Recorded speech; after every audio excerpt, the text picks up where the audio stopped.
Hey everyone, welcome to the channel and to another collective reading. I hope you're all doing well. So I've got a bit of an SOS message, okay? This was brought to my awareness earlier today, so I felt like it's important that I bring this message out as soon as possible because it does pertain the safety of two individuals here, okay? There are two masculines that I feel like could be taking some kind of break, okay? This could be like a break from work, say like a long-term weekend, like a long weekend, okay? So taking some time off work just to, sort of cut loose, just to have some time off to recuperate, to relax, to enjoy life a bit, okay? Or they could be actually on vacation, something like that, okay? But it's like these two masculines are on their downtime, okay? And what I'm getting is interesting in this card is at the bottom of the deck, because what I got was this is that these two masculines are just enjoying life, having a good time. They could have been drinking, they could have went out, they could be on their way back from wherever they were staying, wherever they went and going back to where they're staying, or just kind of exploring the town wherever they are, whatever the case may be, okay? However, I feel like these two masculines end up in the wrong environment, okay?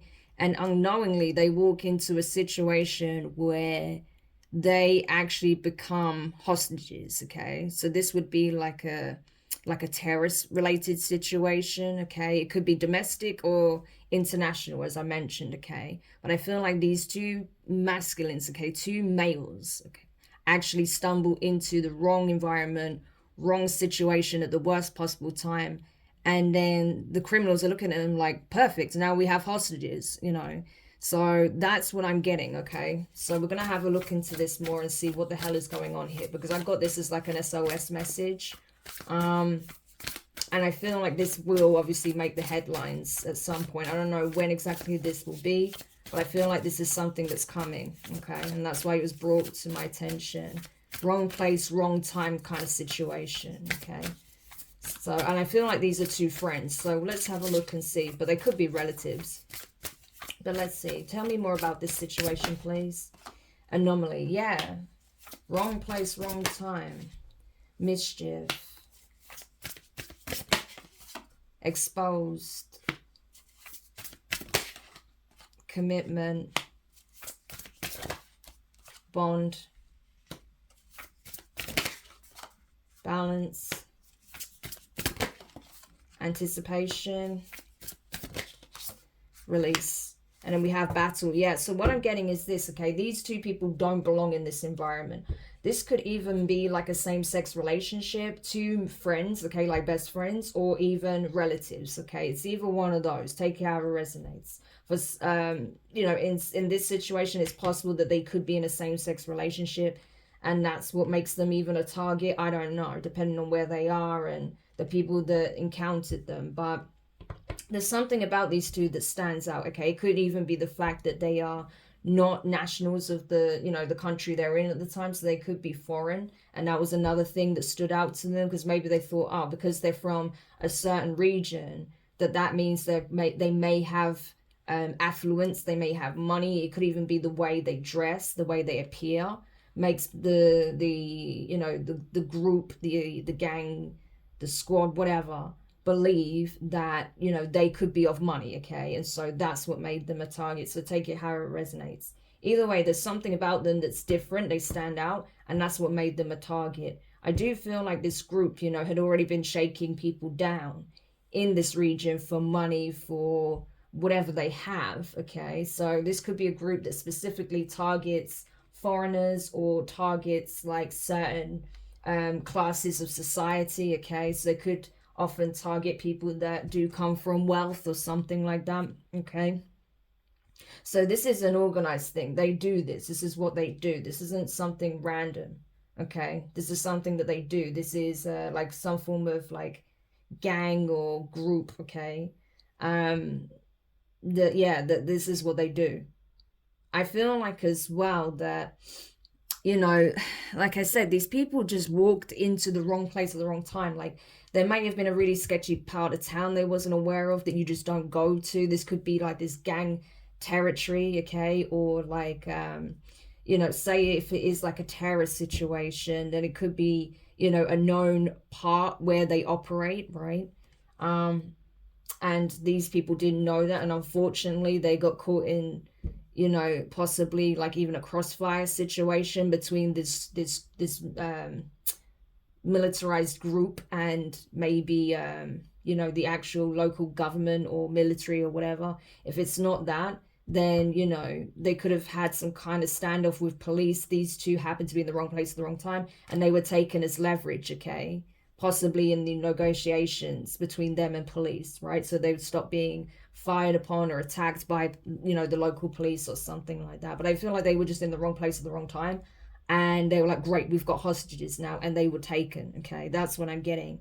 You know, they were completely exposed. They had no way of protecting themselves, defending themselves. They were not ready for this attack. They did not see this coming, okay? And so I feel like these people, these two masculines, were subdued and taken as hostages, okay? Yeah.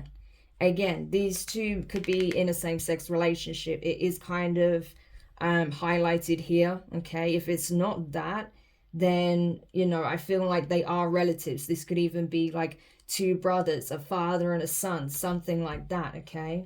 But yeah, I feel like they are concerned, especially if like one is older than the other. Say if it's like an older brother or a father, they could be really concerned about the well-being of their younger sibling or their son, okay? Like, man, I brought them into the lion's den. What do I do? You know, it's that kind of situation, like a very protective energy, wanting to make sure they both get out of this, you know, as quickly and as safely as possible, but especially when it comes to, you know, their person or their relative. Yeah. However, I do feel, you know, that one person here is trying to maintain composure, okay, with balance. It's like trying to keep a level head, trying to keep a level footing, okay, in order to navigate the situation, because they may be seeing that these people that have them held hostage are really unhinged, okay? The way they may have witnessed them while they're like being kept, right? They may even be seeing members of this gang like shaking people down, how they treat even people that live there or have, you know, that have been a part of the community even for some time, you know, especially like the affluent, how they target them and what they do. You know, they may be realizing, okay, we need to keep a level head because these people are not opposed to, you know, resorting to all sorts of tactics. They're not opposed to possibly even getting a bit aggressive or somewhat violent, okay?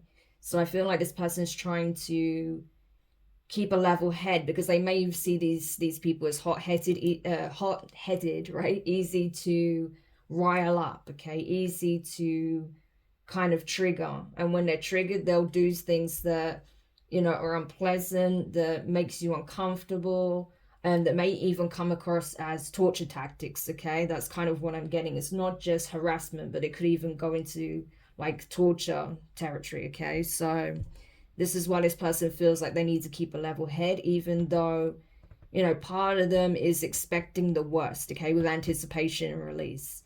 They're afraid that they won't both make it out of the situation, okay?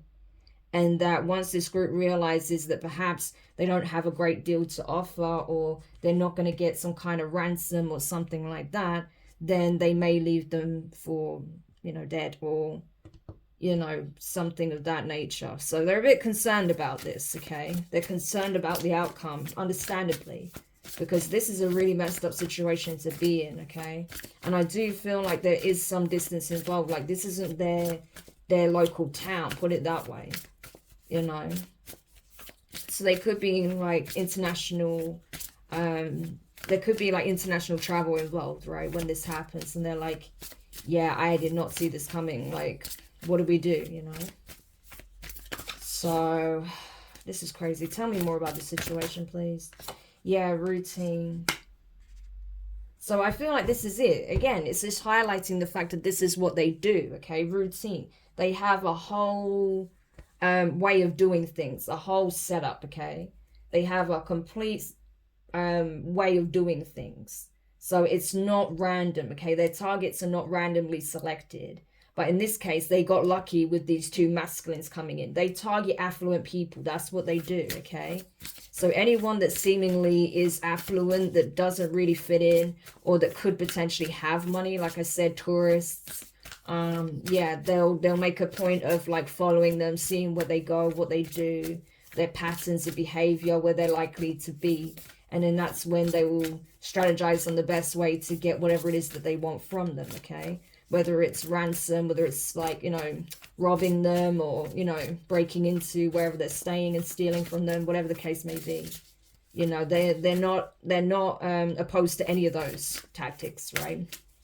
So I feel like this group is known in the area for doing this. They're considered an issue, a problem to local authorities, and they've been trying to get a hold of this gang, but somehow whenever like there's confrontation between the two, they always manage to escape somehow. You know, maybe they even have, you know, an informant inside the police force, right, that gives them a heads up whenever, you know, law enforcement are turning up or planning to try and do some kind of raid here, or planning to arrest them or something like that, you know, trying to actually corner them. They always get like a tip off, so they're able to escape before law enforcement even arrive, or, you know, they manage to, you know, get ahead in some shape or form because they already know what they're going to do, right?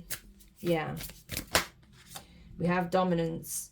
Yeah, so this is it, you know. It's like they absolutely, like, as soon as these two kind of stumble into their territory, that's it. I think they're very quickly subdued, probably bound and gagged, and, you know, maybe have a bag placed over their head so they can't see where they're going, but they're definitely very quickly subdued and bound, so they can't escape, okay?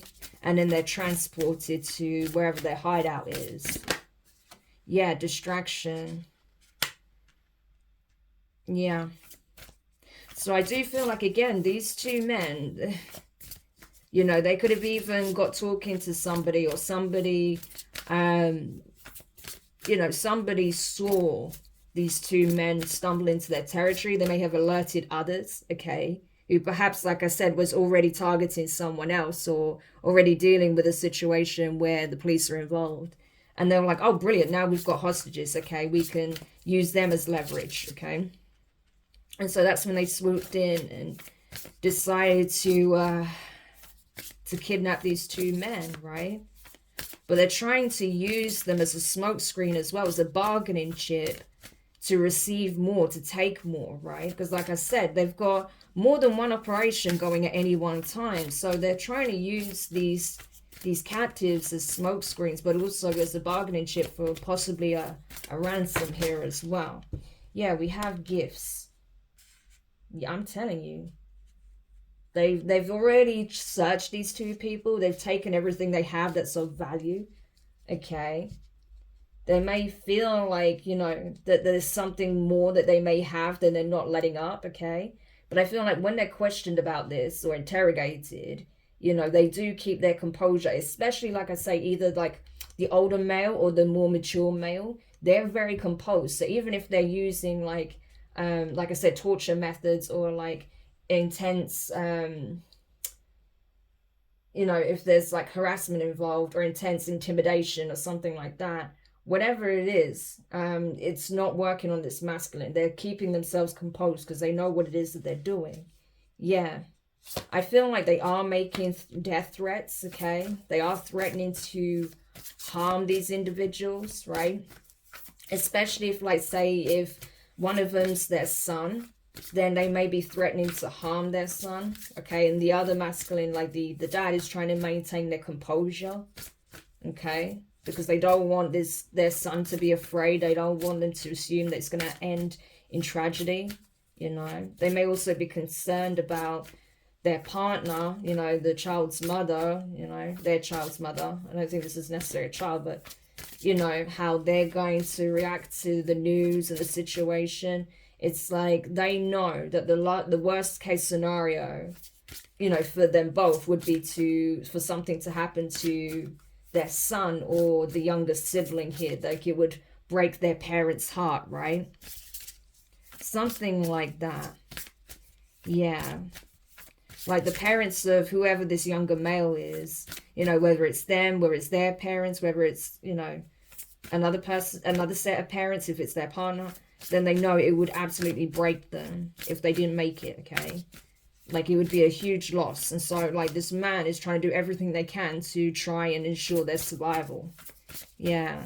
I mean, obviously they know it'd be a loss if they, you know, if they didn't make it as well. But it's like this person is very much thinking about the other. Like they're very selfless, actually. Yeah, that's how it comes across. But it's like they're already anticipating that one of them may not make it out alive. You know? Yeah.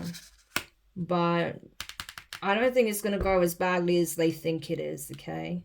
They're hoping that, you know, it's not going to be like a losing situation where both of them lose their lives or one of them lose their lives. But they have to prepare for the worst, okay? Because they're in a very messed up situation. They know that these people probably have killed in the past, okay?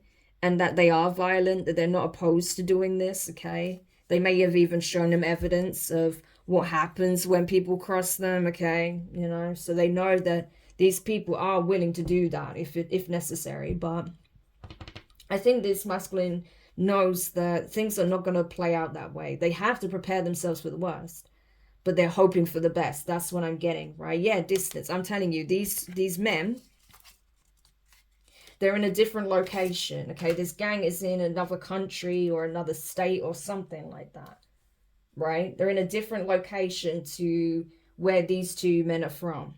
Yeah.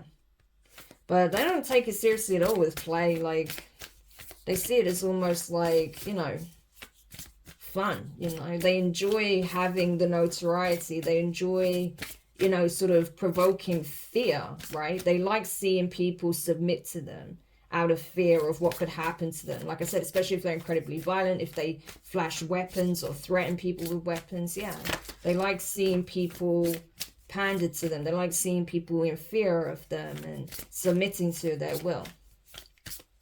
You know, but I feel like the local authorities are really fed up with this gang and they just want them in behind bars, you know. But they're really struggling to actually get them. Yeah, displacement, because that's it. That's the problem, right? Whenever they get wind that authorities have figured out their location, they will go elsewhere, okay? They might go to a different part of the town, or they may actually, you know, find somewhere outside of the town, but they'll come in to do their dirty work, right? That's what I'm getting. So these people don't have like a permanent home or address or place where they operate from. They're constantly having to pick up and leave whenever they catch wind that you know, the authorities have figured out their location. I definitely feel like they've got someone that's acting as an informant for them, possibly within the actual police force themselves. Yeah. So tell me more about this. Abundance. Yeah, I'm telling you, they think that there's more that they can gain, right, out of these individuals, right? And maybe that's what they're trying to bargain with, possibly even their government with, or local authorities with. Like, if you give us this amount of money, we'll let them go, you know. But if you don't give us this money first, then you're going to expect one of them in a body bag. That kind of thing, right? Yeah. So it's possible that... Right, so it's possible that the authorities will actually pay for this, okay? Actually pay the ransom. Possibly the local authorities, or, you know, like the international authorities of, or the government of the country these two are from. In order to secure their release here, okay? I do feel like they are getting out, okay? They are getting assistance. They're being like guided out of the country is what I'm getting. Guided out of enemy territory, right? Wherever they're staying. Yeah, so they'll have some kind of like police escort or something like that. This is going to actually have a good outcome, okay? And I think it has a lot to do with community support. So either, like I said, their government will step in and pay the ransom. If they don't do that, then it's possible that this could even be like some kind of crowdfunding that ensures their release, okay? So the family, the friends, they may create like a GoFundMe or something like that. And that's what actually, you know, actually covers the amount that they're asking for. And then they can negotiate how to give them this money, you know, and get this release. So something like that could be what actually, you know, resolves the situation. Yeah. These people are realizing that, you know, they may have made a bad decision under the influence of alcohol, like I said, right?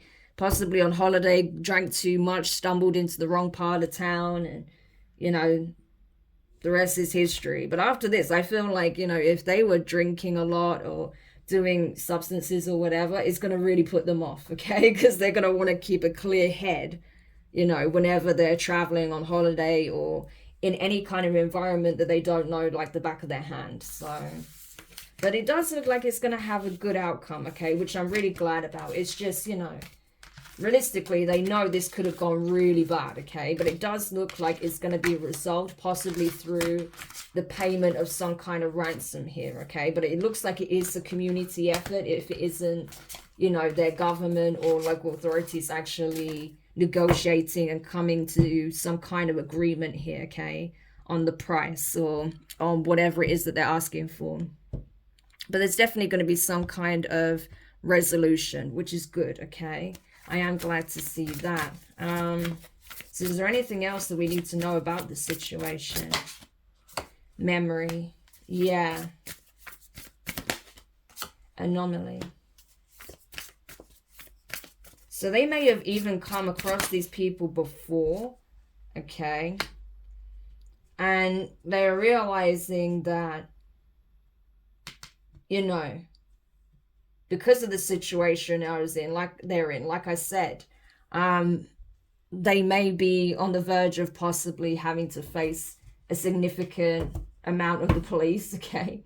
And so they felt like this was their get out of jail free card, right? Yeah, that like this was a gift dropped from above, right? That's how they're looking at it. Crazy, but that's how they're looking at it. Like, you know, oh gosh, yeah, I remember seeing these guys before, or I remember seeing someone wear something like that, or they looked like someone who belonged to that country. You know, that's quite an affluent place, or that's quite an affluent country, or, you know, that's designer clothing. You know, that's going to be worth X amount of money. So yeah, this is definitely our target. It's like we've got a bargaining chip here, or we've got something we can exploit, right?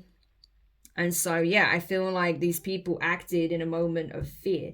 And I think, you know, despite the hardship that these two individuals will go through, you know, being held captive by these individuals, it's like I feel like they have a different perspective on things now, because they're realizing that possibly, you know, the country, the location they're in, there could be a lot of you know, financial turmoil, right? There could be like a huge difference between social classes, right? And they're seeing that. They're seeing how it's a struggle for a lot of people. You know, the wealthy are extremely wealthy, but everyone else, they are struggling just to survive, you know. And so even though they were afraid, even though they were angry that they were being treated in this way, they were being held captive, they can also understand how these kinds of gangs and these kinds of situations arise because of the, you know, the economic climate that they're in, you know, the social political issues that they're facing. So they're realizing that it's not as black and white as it may appear. Like, yeah, these are not nice people, they're not good people, but, you know, these people are obviously facing some kind of hardship here, and that's what led them to decide, like, this is the best way of getting ahead of in life, considering the circumstances. But, you know, it has broadened their awareness, put it that way. So I feel like this was a very eye-opening experience for these two. I don't doubt that their story will be told. But in a way, this may even spur them to want to, you know, discuss these issues, you know, discuss what they saw and how, you know, maybe the state's way of handling it is actually breeding more crime, how the corruption in the police force is enabling this to continue, right? So they may even contest these things. And that could be the very catalyst, the thing that gets the ball rolling to get these issues finally addressed properly, right? By the right people. So it could serve like a greater purpose in the end. But I do feel like these two men are going to come out of this situation safe and sound, okay? So that's good. I'm not going to say like, oh, they're absolutely fine, you know, no wounds whatsoever, no, you know, mental or emotional scars. No, but they will come out of this alive, okay? They will. And I do feel for the most part they'll be intact as well. So that's kind of what I'm getting. But obviously, you know, this is a very serious situation. The fact that it was brought to my attention today made me feel like, okay, I need to get this message out as soon as possible. So I don't know, like, if you suspect, if you see something where you feel like two men could possibly be being held against their will, alert authorities as to what you see immediately, okay? Don't hang around to question, whether or not your gut feeling is right or wrong, or if you're just, you know, reading into it too much. No, if it looks sketchy, if something seems wrong, if they're looking at you like they're in desperate need of help, go to the authorities that you can trust immediately, okay, and describe what it is that you saw, you know, because that could literally make all the difference to these people as well, you know, with how long they're being kept there, how long this whole situation takes before it's resolved. You know, every minute of every day counts in these situations, you know, so do what you can, okay? Be vigilant, and yeah, if you do see something, absolutely report it. Don't keep it to yourself, okay?